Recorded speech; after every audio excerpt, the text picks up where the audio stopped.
D20 Radio, where gamers roll. www.d20radio.com.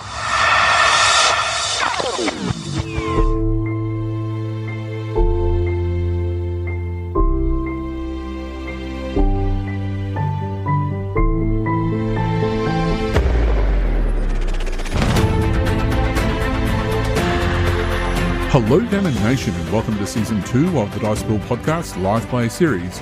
I'm your host Ian Houlihan, better known as GM Hooli. This is an actual play podcast using the GeneSys Role Playing Game by Fantasy Flight Games. This season, our adventures will be set in the fantasy magepunk setting of Night's Edge, a setting developed by the hosts of the Dice World Podcast. If you wish to learn more about this setting, we recommend listening to episodes 6 and 7 of the Dice World Podcast, where we create and develop the world on the show. The setting is best described as dystopian. Set on Lux and Tenebris, a world ravaged by a cataclysm that shattered the world, shrouding the planet in complete darkness and forcing its inhabitants to flee to the skies. Humankind is on the brink of extinction, and so the humans, both attuned and unblessed, must band together with their former foes, the werewolves, and those cursed from the horrors of the world below, the shade-touched, in order to survive. Living in gigantic floating city-states above the clouds, these unlikely allies use magic and airships to fight the creatures of the shadows on the Night's Edge. This is the fourth part of a multi-part story arc, so stay tuned to social media for future episode announcements by searching Dice World Podcast or visiting us on the web at thediceworldpodcast.com. In our previous episode, the heroes of our story set out on a mission given to them by a mysterious character known as Barnaby Chet, believed to be an advisor for Lady Zelria Vesh, former queen of the fallen city of Theresa. En route to their destination of Shade Moon, the crew are set upon by Leviathan, a massive derelict skyship with the tortured soul of its seer pilot at its core, and now plays home to a horde of ravenous werewolves known as the Devoured. In this episode, we continue to follow our heroes' journey as they attempt to reach Shade Moon. Unfortunately, several of our heroes have fallen afoul of the werewolves aboard the Leviathan. Complicating matters, a large portal has appeared before the Calamity, accompanied by a psychic message for the crew's seer pilot Honora to sail into the light. Will Honora save herself and the rest of her crew, or will she delay her escape to rescue her comrades? Join us to learn their fate in Chapter 4 of the Night's Edge, Voyage of Calamity.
Okay, so welcome back, guys, to the next chapter of the Night's Edge, Voyage of Calamity.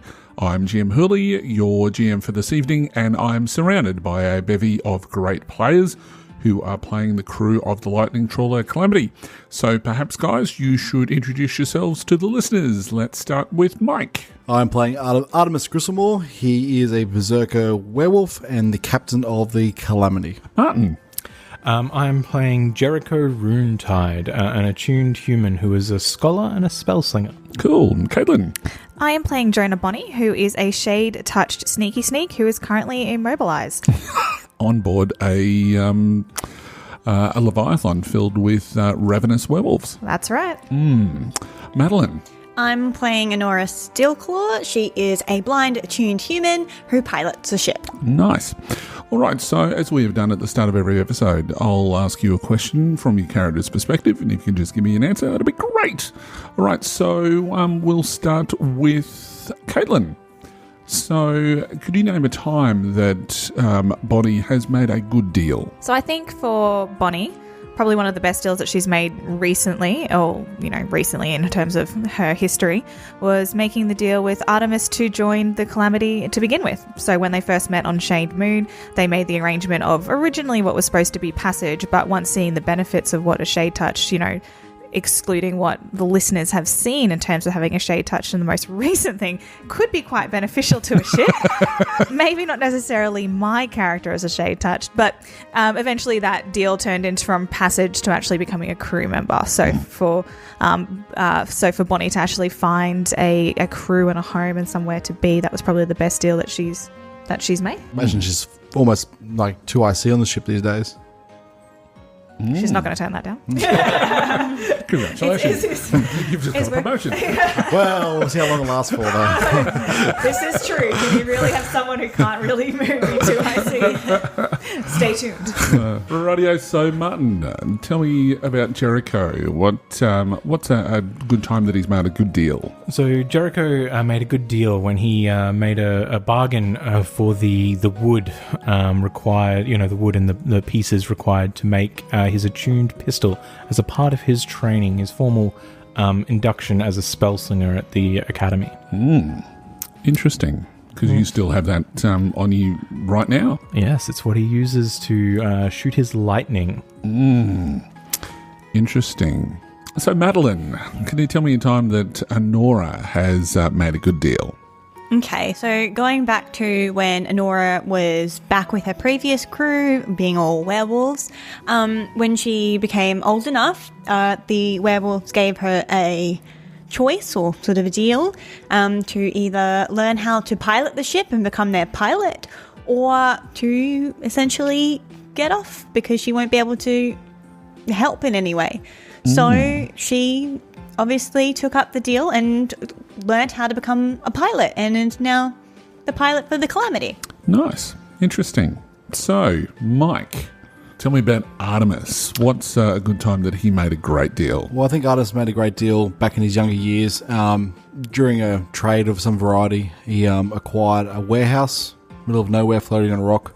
Who was selling it or trading it just assumed it was full of junk and scrap. Turns out, buried in beneath that junk and scrap was the hull of what would eventually become the Calamity. Nice. So that's probably his best deal. All right, so shall we continue on with the adventure where last time, after making a deal with a representative formerly of the city of Theresa, which is the only city to fall below the clouds, you've managed to make your way to Shade Moon. You made quick time of it. Unfortunately, you were waylaid by a Leviathan, which is an old derelict ship, which is run by the maddened soul of a former seer. And the ship is filled with a large number of crazed werewolves who are known as the Devoured. Now these werewolves, basically they've succumbed to what is called the hunger. Now this affliction is something that is at the heart of every werewolf, and is a bit of a throwback to their times where they had more of a feral nature. And when that sort of nature takes hold, they become these crazy, afflicted creatures, which sort of are certainly maddened. That nature no longer raises itself as much as it once did, thanks to years of disciplined behaviour, and obviously help from the humans. Now, unfortunately, werewolves are still susceptible to things like the full moon, and when they're in the vicinity of other werewolves who have fallen victim to their own instincts, and have become the devoured, much like these poor souls who are currently aboard the Leviathan. So they've attacked the ship, and suddenly at the front of the Calamity was a bright light and appeared to be what could only be described as some sort of a portal or some sort of thing. But during the melee, two members of the crew, namely Bonnie and Artemis, have leaped across the deck to try to deal with some of the werewolf menace. Unfortunately, they were overwhelmed. Artemis was teleported across back to the ship, but unfortunately Bonnie, who was overwhelmed herself on the ground by the rest of the werewolves that were tearing her limb from limb. So, or attempting to at nothing else. And in the meantime, Artemis, who was now back on deck, you looked over the edge to look down to see what became of Bonnie's fate. And you've seen that she is still alive. She's swarmed by werewolves. So you've leaped over the edge, sword in hand, and started to attack. Is that right? That's correct. Nice. So what's actually happened? Well, I land down amongst the crazed wolves, making use of my newly acquired talent, which makes me more efficient killing multiple targets. And a minion group by the talent allows me to treat that as multiple opponents, which is good. Multiple opponents. Clever naming on that talent. No. All right. So, I will swing at them, adding a boost because of the multiple opponents. To purple with the difficulty. They have 1 defense, don't they? They do. Okay. Yeah, cool. And I'm still enraged. This is good. So my total is going to be 11 damage. Wow. With PS1. Okay. And 1 advantage. And I'm going to give that basically past in the line. As I leap off the ship, I let out a bellowing cry, which may bolster people's motivation and surge them to fight a little bit more. Perhaps even Bonnie. If she goes next, yeah. All right, so you've completely eliminated 3 more of these wolves. Excellent. Dispatching them fairly quickly. All right, so one mini group, they're going to be the ones that are still attacking Bonnie on the ground. So she has still her sword out, so she's going to have a 1 melee defense. But you've sort of like swayed into the ones that are obviously attacking her. So there's only going to be 2 of them left, or a small group, and we'll go from there. Okay, so the final result of that is 2 successes and 1 threat.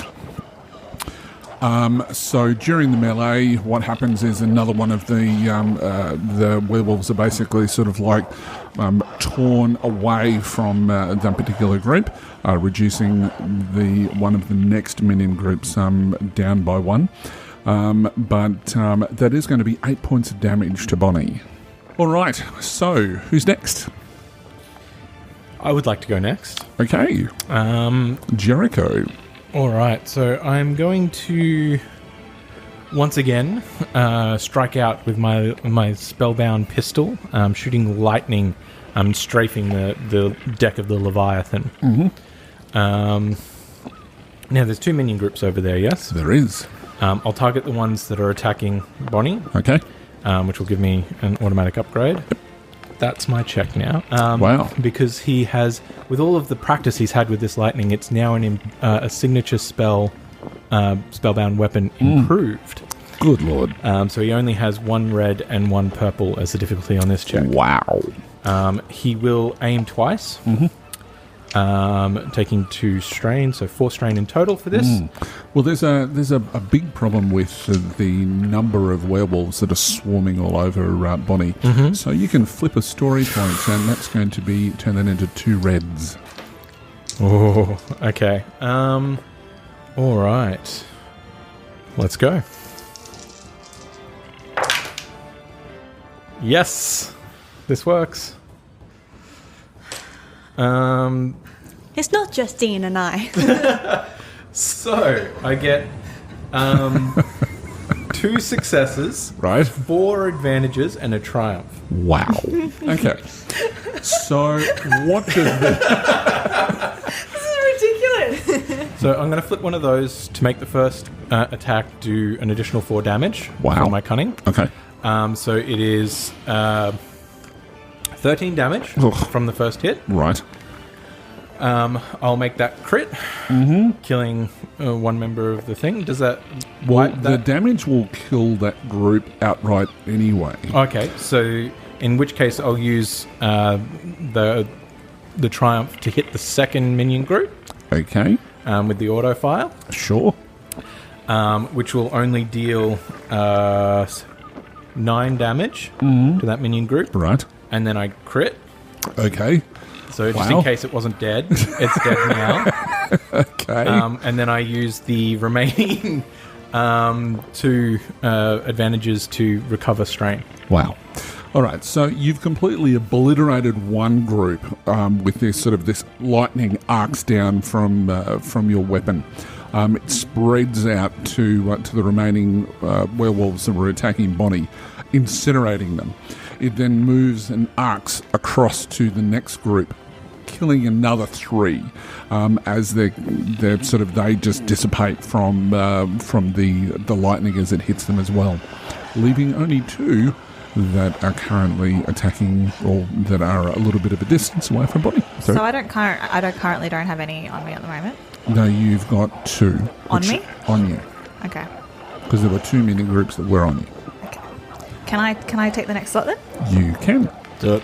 So Bonnie is currently incapacitated at the moment, so she can't take any maneuvers. But that doesn't mean that she can't necessarily do some damage and do some fighting. So she can't exactly move. And as we've described, they're tearing her apart. I imagine that like her skin is got cuts all over it. Like if anything else, if she doesn't get medical attention rather quickly, she's going to bleed out. I mean, she's still got a lot of hit points left. Well, moderately a lot of hit points left. But in terms of this is the final moments for her if she's not careful. So basically, I would like her that while they're tearing her apart and she's starting to get that anger inside of her, she's going to start trying to tear them apart and start brawling, biting, scratching at them just as much as they're scratching at her, and that's how she's going to try and defend herself while she's on the ground. Because previously she was teleporting to pick up Artemis and go, so she didn't have any weapons equipped on her, so she quick drawed them back, because I assume it goes backwards just as much as it goes forward with that. So she doesn't have any weapons, so she's just going to use everything she has, which is her nails. Doesn't have claws, but nails and teeth. Go for it. And what would the difficulty of that? So the difficulty is just going to be 2 purples. But don't forget, there's a single setback for their melee defense. Good. That's good. So, I have 2 successes and 2 threat. I am going to flip a story point and do Lucky Strike as well, which means that I add my brawn, which is my characteristic of choice. So I have 2 successes.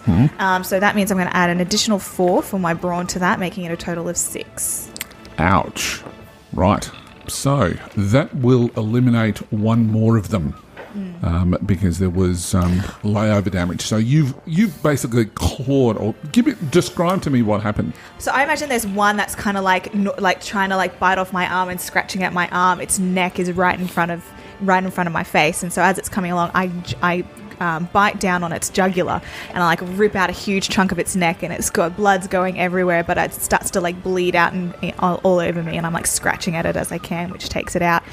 But my 2 threats, the devoured are, in this world, their blood as well is weird. It's not just normal blood, so it's actually making me really quite sick and disorientated, and it's causing me additional strain, because it's toxic to me. You know what it is? You taste their devouring, so you get a sense of what it's like to feel what they're feeling as you bite down into their flesh. Yes, and it's causing me serious strain to try and resist against it. So 2 points of strain, I think that's appropriate, definitely. You're such a Interesting. badass. Yep. Bad.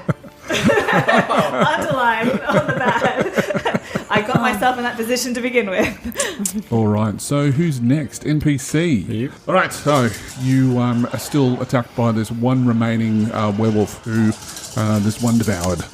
All right, so that is a grand total of 4 successes and 1 advantage. So the 4 successes will be a total of 10 points of damage to Bonnie by this one werewolf. So it's sort of, while you've been covered and you're looking at, you've been covered in this blood and ick from these creatures, it's had the opportunity to reach down and tear at your flesh. Which is even more enticing, other than the fact that I'm already cut up and like horribly brutalized, but I've also now got the werewolf's blood on me, which drives it even more like trying to get at me kind of thing. All right, so with that advantage, the devouring is somehow affecting you as well. So it's going to cause you another point of strain as you can feel blood starts to almost boil. At which point that Artemis, you see her eyes starting to turn that sort of red that the devoured werewolves have as well. You think that she's succumbing to the devouring, perhaps, which is unusual considering that it normally only affects werewolves. How very curious. It's a surprise sound. Curiouser and curiouser. All right, so who's next? PC. I think it's me now.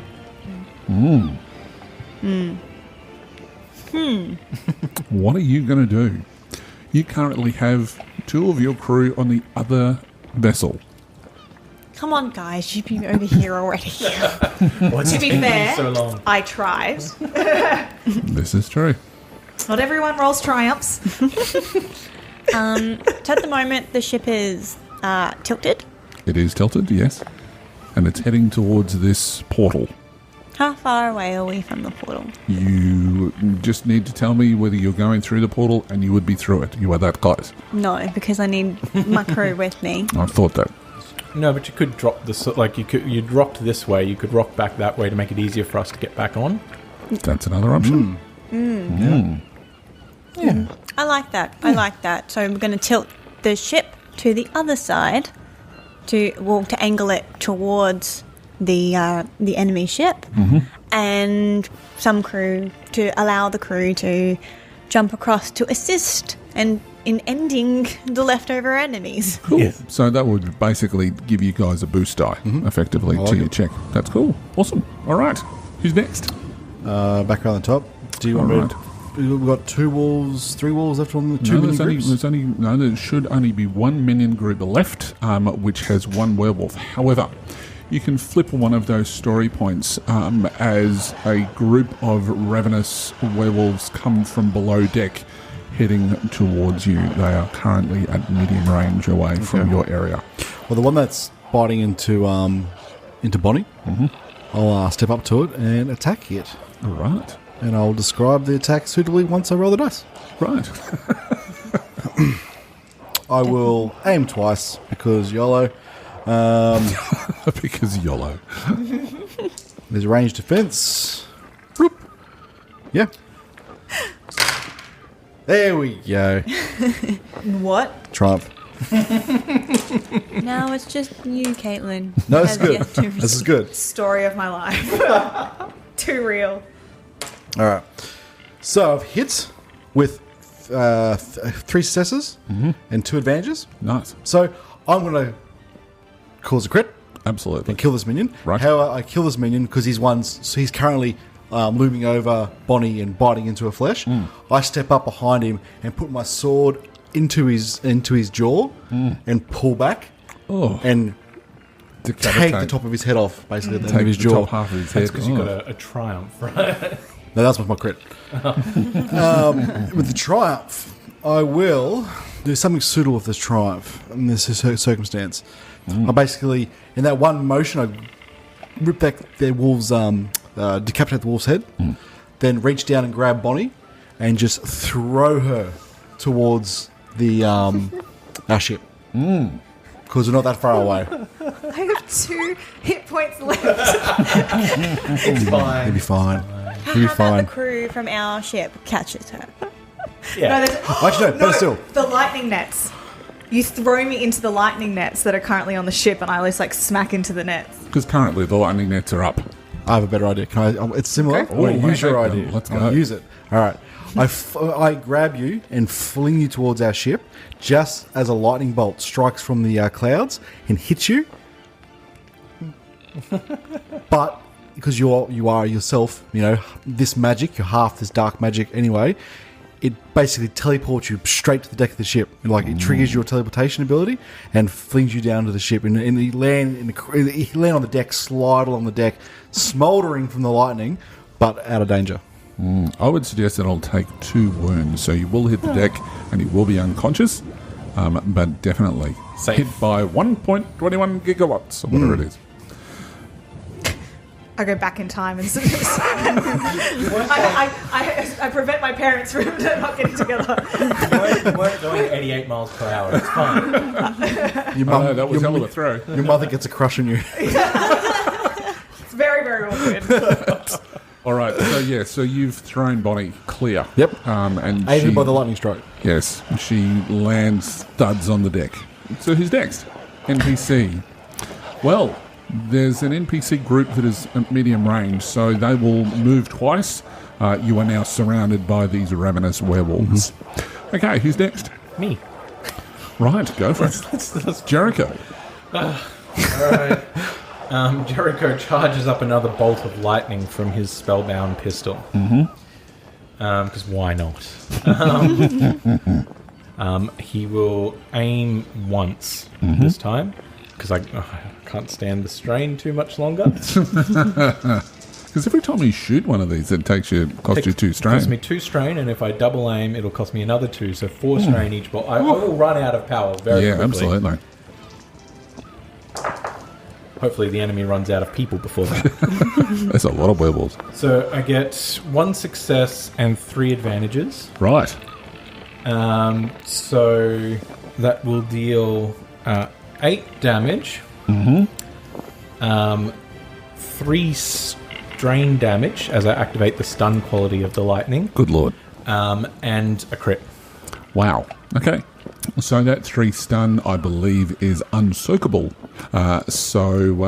You've with 8 points of damage, you successfully managed to wipe out 2 of them, including the 3 damage additional. So that's you wipe out completely 2 out of that group of 5 that I'm sort of like running towards at this stage. The Captain Artemis, And then a crit. and then a crit will wipe out another one. So that's 2 which remain. So they've just incinerated effectively again from your weapon. My arcane prowess. You're deadly with that thing. All right, so who's next? I believe that will be me, All right. as in Honora. Yep. Okay, so before you tell me what you're going to do, Honora, Honora hears a familiar voice through the same telepathic link that the message for her to go towards the light has come from. Now, the voice says, You must come through now, quickly. We cannot hold the portal open for much longer. and then the voice goes silent. As you can see that the energy around the ring of this portal starts to sort of like shimmer and flash as though that it's going to go off Okay. and be turned off. Right. So with that knowledge, with that knowledge from the voice in my head, odd, I'm feeling as though would it be possible for me to tell the crew to chuck over a rope to Captain whilst and then speed off into the portal? I would allow that, but it's going to be a leadership role. Oh, yay. So it's going to be a leadership check, but because you're doing it in their head, I will give you a boost die as well. So the difficulty, however, is going to be at this distance. It is going to be 2 purple dice. We got this. She'll get a trial for it. Can I upgrade it, please? Oh, you just gave her a trial. You can Let's go do right it. ahead. Go. So that leaves me with 5 successes and 1 threat. Who needs triumphs? So 5 successes and a threat. Yes. Okay.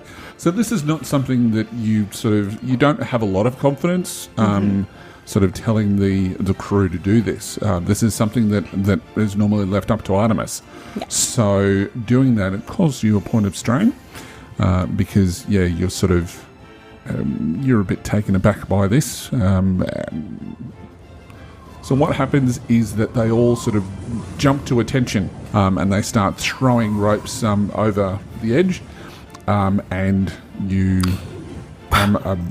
a rope basically falls down to you, and it's sort of moving across the deck as the Calamity is moving closer to the portal. Okay, I like it. All right. So we're back to the top of the round. I shall grab onto the rope, Right? but as the ship is pulling away, Honora swings the ship to head towards a portal. So the aft of our ship cuts across the top deck of the Leviathan, and I have my sword hang on the side. Hang onto the rope, hack at the group of wolves as I go on by. So I will get you to make an athletics roll. I think that sounds appropriate. So the difficulty for that is just going to be 2 purple dice. You know I'm going to fail this. With your brawn? Like, Hey. With me rolling? you're You right. can't say that. You're not allowed to say that anymore. Only I can say that because I'm the only one who This has is true. a roll to triumph. Which really, I'm actually just role-playing to my character, who is incredibly bad luck. So I'm just being an exceptional role player right now. 3 successes and 2 threat. Excellent. Okay, so you probably get a little bit of rope burn along the way. Or maybe they attack me and slash at me along the way. Yeah, exactly. So you take a wound, unsoakable, just the one. But what happens with that success? You take a slice at them. You decapitate a number of them as you're going fast across the deck.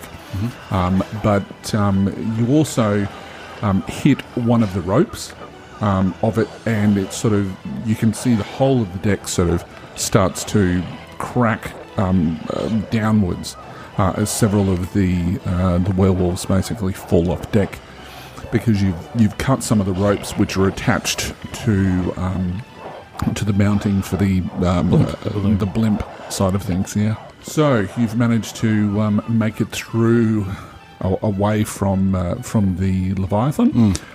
As I'm assuming that leaving the Leviathan sort of listing slightly, you make your way through this portal. So suddenly there is like a flash of darkness, if there is such a thing, and you then magically arrive. It's best described as port, but you are surrounded by rock. So you believe, the people who've been here before, that you are currently in the middle of Shade Moon.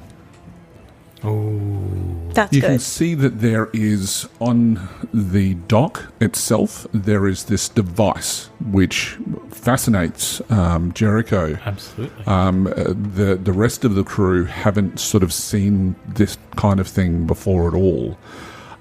There is a person who is standing there, a human, who, as soon as you walk through or come through this portal, he collapses onto the ground. It looks as though that it has drained everything within his power. And a few of his assistants sort of go over and make sure that he's okay and whatever else. The ship itself, the Calamity, it comes to a short stop at the docking bay of the what's the word I'm looking for? The jetty. As it comes to a complete stop. A number of the crew, which are, they're all sort of throwing ropes and whatever else. The ground crew for the Shade Moon, they start sort of, again, attaching ropes and whatever else to bring it to a complete stop. Standing quite sort of defiant on the harbour deck as well are several individuals who look as though that they should be there. They have their clothing is darkened mostly, but it's well to do. But they look rough and ready. They have one of them has 2 large swords sort of across their back. Another one is holding a huge hammer, and he seems to be a fairly large werewolf. And then there's a couple of other humans as well. They some sort of an entourage, and they're waiting for when the board comes down from the deck, allowing the rest of the crew to exit onto the jetty itself. They're waiting there effectively for you to come to them. What's everybody doing in the meantime? Taking notes. Furiously scribbling in my book about this magical artifact. Right. Well, Artemis didn't know about the portal at all. So he's like, what? Artemis, we've teleported here. Artemis doesn't know why we've teleported here or how. But his main concern at the moment is moves to Bonnie, because he did see her going into the rage, and he didn't know if that was going to be a permanent thing or not, so he's a little concerned. Yep. So he immediately moves over to her and starts treating her as best he can, calling for the doctor or the physician. Lionel is his name. Yes, Lionel. One of the other humans sort of comes up on deck and says, "Captain, Lionel is caged downstairs." Then unshackle him. Sorry, sir. And he sort of races off downstairs to uncouple him. A few moments later, Lionel, a fairly slender sort of werewolf with dark fur, comes up. He has a bag that he's carrying. It looks like some sort of medical supplies or whatever else, and he heads towards the captain. Yes, Captain. Bonnie, she's taken some injuries and possibly affected by the rage. What? A Shay touched affected by that? I don't know. She had the eyes, the look. She's unconscious now. Treat her now before she awakes. He quickly sort of looks at her injuries and opens her eyes, and you can see that sort of that reddish type look and stain is to her eyes. I can't also imagine that the red is mixing in with the shade touch, so it's like red smoke rather than like bloodshot red. Yeah. It's like red and black smoke all going through, so it's like almost like like blood in the water. I just have to mention Lionel. I imagine that he's got like these little glasses, little spectacles. Perched on his nose. Yes. Yeah. Very good. like Beast from X-Men. Yes. Good call. All right, so he sort of goes through his bag and gets a few vials and sort of drops them into to Bonnie's eyes without much success, and so he's sort of going through his belongings. So he'll make a medicine check. All right, so it's going to be a hard check because that's what it takes to avoid the devouring. And he's got right tools for the job, so he'll get a boost die from that. He has succeeded. All right, so he goes through his belongings, does a few more tests, and he sort of looks up at you and nods in confirmation that he has a solution. He then injects her with some sort of substance. And you sort of, it's almost like an adrenaline type thing. So you can sort of see Bonnie sort of arc back and sort of distort herself somewhat, convulsing. I can imagine when Bonnie has this convulsion because she's Shay touch and she whispers in and out of reality. So her body's like shaking, but it's like that little like fuzz effect. It's like all blurry on the deck. That's something you've forgotten about for your character. Every time you do an action, you add people attacking you add 2 setback to their attacks. The Shade Touch ability. They have the phase in, phase out ability with the half in and out of reality. If they do stuff, they're harder to hit. if they're constantly moving. Anyway, I didn't do that even in the first no, session. I forgot all about it. No. Anyway, okay. Something to remember for next time. All right, so, yeah, while you're phasing in and out of this reality, you can sort of see these convulsions. Suddenly, she goes silent. He applies some snuff to her nostrils, and you instantaneously get 5 wounds back. So you regain consciousness. All right, so after Lionel has fixed up the injury or the devouring, he also gets out a few additional things as well, and he's going to try to fix Bonnie's critical injury, which is currently affecting her. So he has rolled 2 successes and an advantage. So he has managed to quickly tend to your critical injury, probably giving you some sort of... you'll have a sling for a short period of time. Staples your Achilles tendons back together. And he has sort of bound your leg from the injuries that you sustained as well. So at this point, you are no longer under the effects of the critical injury that you suffered at the hands of the devoured. Maybe apart from some soreness, which may take a little while to fully heal, perhaps like a niggling injury for a while. However, thankfully, Dr. Lionel has cured your affliction from the devoured. That's a win. Yeah. She has managed to avoid it. She is strong and resilient, sir. Excellent. Good work, Lionel. Thank you, sir. Go treat any other injuries on the ship. Of course. And he starts making his way around the ship to see what other crewmen are currently suffering from. Honora, where are we? At this point, I'm trying to get up to the deck and to the captain's quarters as fast as I can, because I need to tell the captain about the voice instructing me to go through the portal as moments before. Right. So you've reached the top deck, which is where the captain currently is, and you race over to him, and you can tell him that. Captain, I have some information for you. What is it, Honora? Do you know where we are? Last time I thought we were in the clouds. Now we're in here. Did I miss something? A voice contacted me through my mind and told me that there was a portal. Lionel! Honora's going mad. She's hearing voices. Tend to her wounds. How do I... Lionel You comes realise up. What, Captain? She talks to us through her mind. How is that any different? Yeah, buddy. Lionel!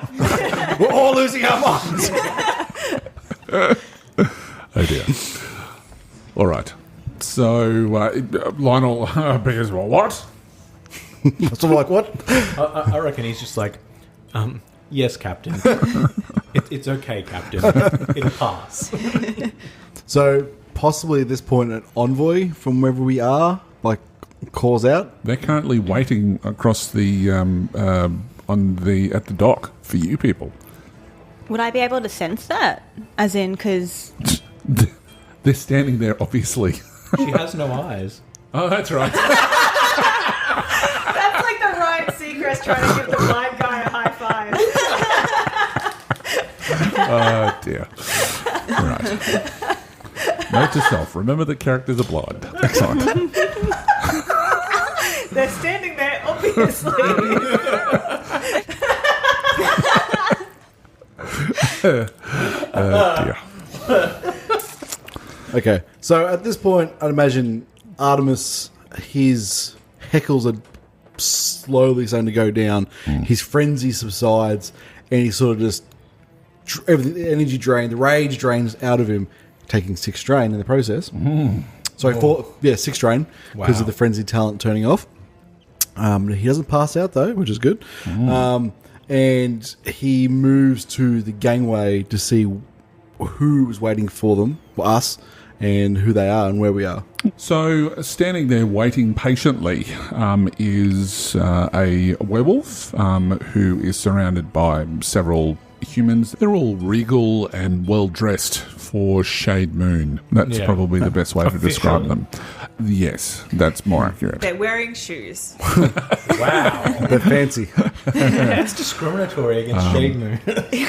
So It's yeah, my one home of away from home. I should know better. so one of the humans has 2 swords across his back. Another one is you know, they have just normal swords and whatever else. But this tall werewolf looks as though he has this big sort of hammer across his back that he's holding in one hand, and it's sort of got it resting on his shoulder. And all of them don't. They look like that they're waiting patiently, except the werewolf who isn't. I've caught out. I'm standing the gangway. The werewolf sort of steps forward and says, Are you from Lakeport? Aye.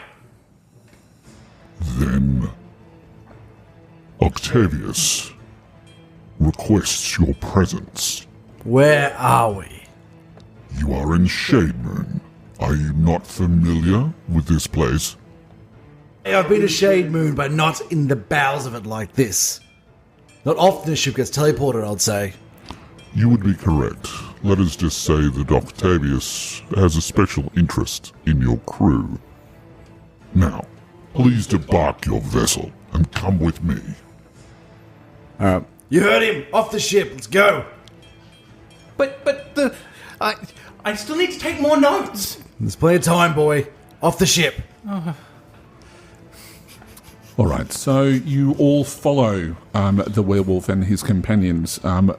So you're led out of the cavernous airship dock past the cannon-like artifact with its etched glowing runes running down the barrel, which is the device that took the Calamity from the problems that it was having with the werewolves to Shade Moon.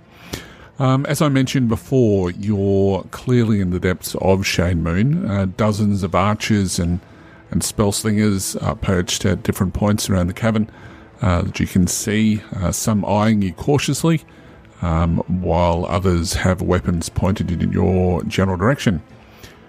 You certainly get the sense that right now that you are a mixture of both guest and prisoner of Shade Moon. Now you start making your way towards an opening in the far wall of the cavern when you pass a very opulent airship, which is sort of about twice the size of the Calamity, which has what can only be described as engines of some sort, which are fixed to the underbelly of the hull with quite a number of runes across them, which are glowing as well. Dozens of crew move about the deck, but stop for a moment as you pass, giving you very judgmental eyes before their commander, a 9-foot tall, sort of heavy-set male. You don't think he's human. Perhaps he's a giant. You're not sure. That he yells at them to stop gawking and to get back to work.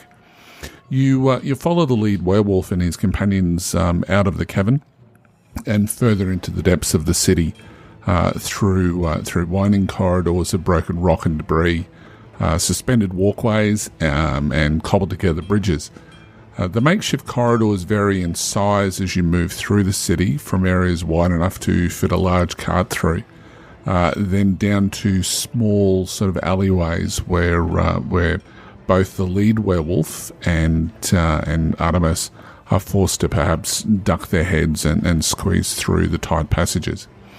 Now, when you're walking across some of the bridges and walkways, some of you take a quick glance downwards through the dark, wispy, the clouds, and you can swear that for a moment that you may have seen land or the surface of Lux and Tenebris below you. It's possible that Shade Moon is close to the surface of Lux in Tenebris at this particular time, but such a feat would be just impossible. So you kind of dismiss the notion as some type of optical illusion. After a short period of time, you are led through these large brass doors, which have all of these etchings of unusual times that you can't really remember.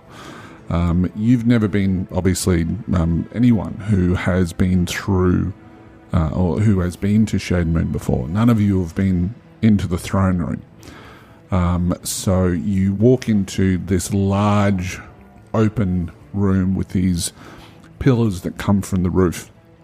I'd imagine as you're walking towards this more opulent centre of Shade Moon, and the hallways and corridors and passages and structures from inverted commas, made up of real opulent buildings and structures that once existed on the planet on Lux and Tenebris before it collapsed, and it's all been sort of formed here. So one second you're walking down this marble corridor of white, the next minute you're walking down this dark obsidian passageway. It's all just hobbled together, but it's all very opulent in its way it's done. It's very pristine, and you may even find that some sort of areas that you walk through will have one side will be sort of jade green mixed in with ivory, and there will be a crack which basically runs along the diagonally across the room, and on the other side it's all made of this marble sort of look. So it's certainly been slapped together, but it's almost as though that the two buildings, which were at some point completely separate, suddenly miraculously fit together, as though that they were meant to break that way. It's very, very unusual and a little bit off-putting. So you walk through these large brass doors as you're sort of like led in. You can see that there are several dozen people who turn. There was murmuring before you entered, and that dies down as you are sort of brought through. You can see that there's a mix of all different types of races that you've never ever seen before. There is a mixture of shade-touched humans, werewolves, all sort of working together. And at the end of this long room is what appears to be a throne. There is some sort of an animal of some description. It's sort of a mix of somewhere between lizard and tiger, which rests next to the throne. It has a large collar around its neck with a chain probably as thick as Artemis's arm that is attached to the side of the throne. Seated in the throne with his leg up on one arm, and being fanned by what a scantily clad woman, is a dark-skinned gentleman who has quite an opulent coat, with and smoking some sort of a pipe, and he watches you as you approach. You get to around about short range away from him, I guess, at the bottom of the stairs which lead up to this throne. And the werewolf says, My lord, I present you the crew of the... And he turns to Artemis. The Calamity. The Calamity. The mediocre vessel at best, my liege. I believe it is these people who Lady Vesh has sent for your amusement. Well, I did not consent to this. And he sort of brings his foot to the ground. Good evening, friends. Welcome to my humble abode. I am Octavius Magnuson, leader of Shade Moon, and your host during your stay here.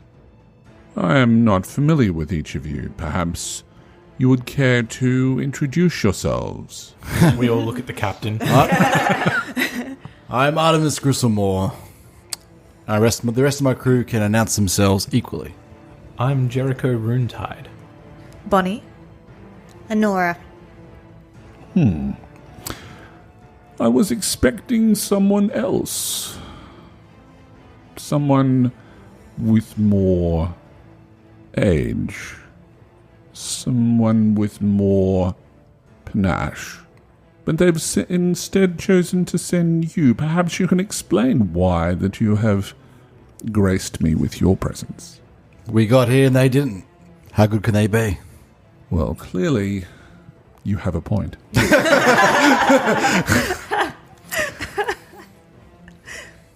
You notice sort of something which you walked around initially, didn't think much of it, but you've sort of kind of thought about it. It's as though that it kind of wasn't there initially. Perhaps that it didn't sort of, you didn't comprehend it, but somehow you've walked around it. A little bit behind you, in the middle of the walkway that you've walked through, you can see what looks like a metal case of some sort. It's etched in, it has some sort of what look like archaic writings. It's probably around about 4 foot tall, and it's probably about, let's say it's around about 3 or 4 feet wide. Fewer scratching of notes could be heard. Jericho, would you like to make a knowledge education, or if anybody wants to make a knowledge education roll? I would love to. Difficulty for this is going to be 4 purple dice. However, if you have knowledge fractured lands, it's only 3 purple dice. Artemis would like to go first. With these 1 green versus 4 purple. All right, so you can also add a setback die because you didn't really have a good look at it because it sort of kind of wasn't there that you recall.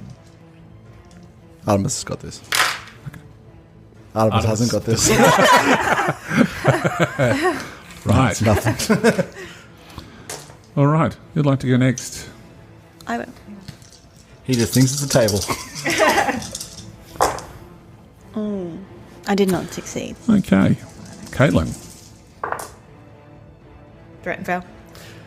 There is a setback because I haven't had a good look at That it. is correct. However, you were writing notes furiously. You can have a boost. A success and a triumph. Wow.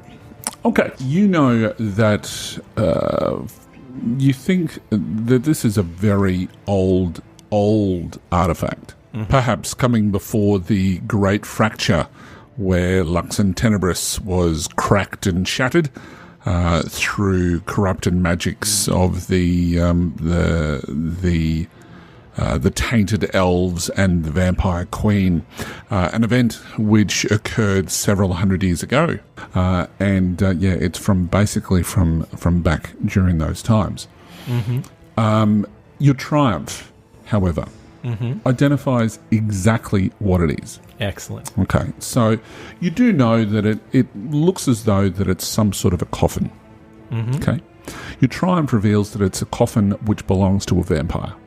The scratching stops, As you suddenly realise what it is. and he just turns and looks at Octavius. You have what now? Oh, pay it no mind. I'll pay it a lot of mind. Yeah. Should we still have this? Jericho, we are travelling far below into the shadow. Should we not so scared of a box? It's much more than a box, sir. More of a table? It's a coffin.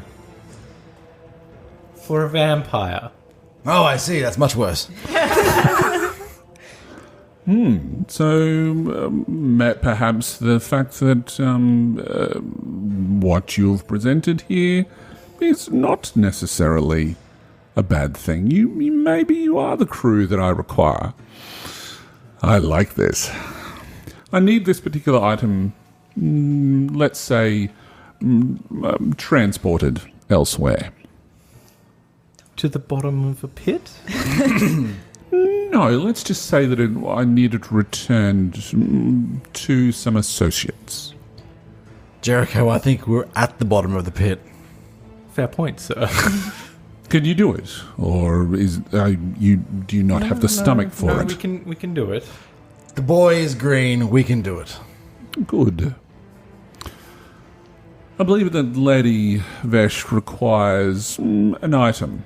I have that item for her, but beforehand, I need you to transport this particular item. And I will have my navigator provide you with the necessary heading of where this is to be taken to. All right. Do you accept? Captain, I don't have a good feeling about this. We're not have a good feeling. Does anyone happen to know that you have this artifact and that we're going to be transporting it? Currently, no. Is it likely to stay that way after we take ownership of it? Once you take ownership of it, obviously the devices that protect it from being scried, from being located, they may not work. I imagine that the protections on this place will deflect most scrying, but yes, once we have it on the ship, it'll be up to us. That's why we pay you the big gold. Do we not? Are we getting paid extra? No. Because You can ask that question then. because we're doing a job outside of what we. No, this is the job. So we got paid $2,000 to come here and do a job, or 2,000 stones to come here and do a job for Magnuson, and then we get $2,000 upon return with the item that Lady Vesh. So the pay for this job is the item that Lady Vesh wants, and then we're being paid 4,000 stones to bring that item back. But we're getting paid to do this because part of it was to do what Octavius asked for. So this is part of the job. Suddenly I feel like we've been gypped in price. Well, we have, but that's why we could do some more negotiating. So Artemis strolls across to the coffin and pats one big paw over it and runs his hand across it. He doesn't care. He taps it with a nail. He says, well, as far as I can see, this is quite the valuable asset you have here. Possibly we can renegotiate the price of payment for the added extra of, the danger. We will call it risk money, shall we? Yes, risk money. Extra 1,000 gold. 1,000. 1,000 gold. 1,000 stones. 1,000 stones. I didn't realise I was a comedian. Clearly. I asked quite seriously. 1,000 stones and we transport this. No questions asked, and we'll make sure that no one will stop it getting transported to wherever it needs to go. Well, let us just say that you can have payment for the delivery, which you will receive from my agent, who you're delivering the item to.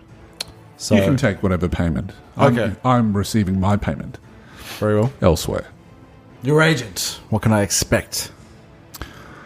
Well, that would be giving away a surprise. I do like surprises. I don't. Can I suggest, however, that when you speak with my associate, that you don't provoke him. It is unwise to provoke an inquisitor. Oh! No one expected that.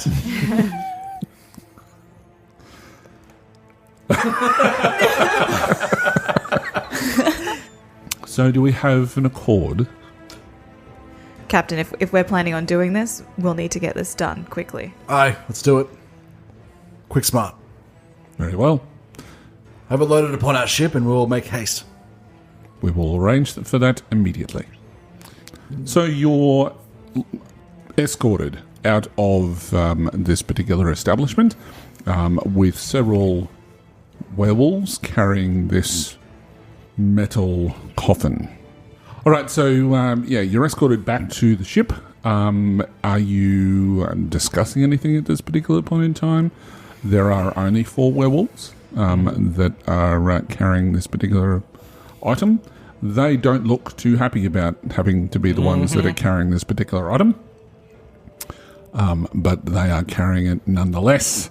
So, are you doing anything between there and the ship, or what? I kind of imagine it's a bit of like a somber silence until we get to the ship to have like a private conversation about what's just going on. We don't necessarily want to show weakness in front of the wolves or the other people that we've just accepted this job from, but then we also don't want to, we don't exactly just want to show how intimidating this type of object is to us. We've given them a bit of a facade of confidence, so we're going to keep it that way. Yeah. All right, so it's a somber walk back to the Calamity. You soon after arrive, after a few minutes of walking through, back to Octavius's personal harbour in the centre of Shade Moon. As you arrive at the Calamity, you see a crew of humans fussing about the cannon-like artefact that you saw earlier. Each is manipulating levers and pressing symbols on the device, which in turn glow in response to their touches. The crew help a young woman into what appears to be a chair at the back of the device, and after she is strapped into place, they soon maneuver it into position where it can fire its portal-making energy at the wall of the cavern. It's the same. It's facing the same wall from which you entered the harbour earlier. Furious scratchings can be heard once more. Absolutely. In the meantime, Octavius's werewolf lieutenant barks several orders at the men carrying the vampire's coffin as they approach the Calamity to deposit it on board. While the wolf is like working on the coffin and doing bits on that, Bonnie is actually going to go over to the captain and just discreetly, as we're walking, just going to make a comment of, we're doing a job for the Lady of Theresa, and she's doing wheelings and dealings with Octavius. People who do that don't necessarily do good jobs, and now we're transporting a vampire coffin. We need to be really careful about where we're positioning ourselves in this, because we could be coming out very dangerous in the wash on this job. I think you're right, Bonnie. But at the moment we're sort of stuck between a rock and a hard place. Well, rock and a hard place? No. Rock and a vampire. Well, that's yes. Worse than a hard place. But we'll drop it off, receive payment, then do whatever this Thresh character wants and move back onto harvesting lightning, I guess. But it's a payday. Little folk, they won't want to be tied up with us. I hope you're right, Captain. So do I. Well, there you have it. You've been listening to Chapter 4 of the second season of the Dice Spill Podcast live play series. We all here at the podcast hope that you've enjoyed listening to it as much as we've had creating it. So our crew, led by Werewolf Berserker Captain Artemis Grissamore, have arrived at the Shade Moon and met with its leader, Octavius Magnuson, only to become embroiled in some bizarre trade deal involving Lady Vesh of Theresa, Octavius himself, and the Hellish Inquisitors. Can our heroes complete this perilous mission and return home all in one piece? Find out the answer to this question and more when the Dice Spill Podcast Live Play Edition returns for Chapter 5 of The Night's Edge, Voyage of Calamity. My thanks go to my players Caitlin, Martin, Michael and Madeline. It literally was not possible without them. If you have any feedback on our setting or on this episode, you can send us a review via iTunes. You can send us a review also on Facebook, or send us an email to info@thedicespillpodcast.com. I'm GM Hurley. Thanks for listening, and remember, the Dice Spill Podcast, where adventure is just a roll away. The Dice Spill Podcast is a proud member of the D20 Radio Network. For more information about the network, visit d20radio.com. This podcast is a fan-generated venture and is not affiliated with Fantasy Flight Games. Content of this podcast remains the property of the Dice Spill Podcast and is intended for educational and entertainment purposes only. The GeneSys Role Playing Game, logo and rules content remain the property of Fantasy Flight Games. Music supplied by Brandon Fichter and Toby Wheatley.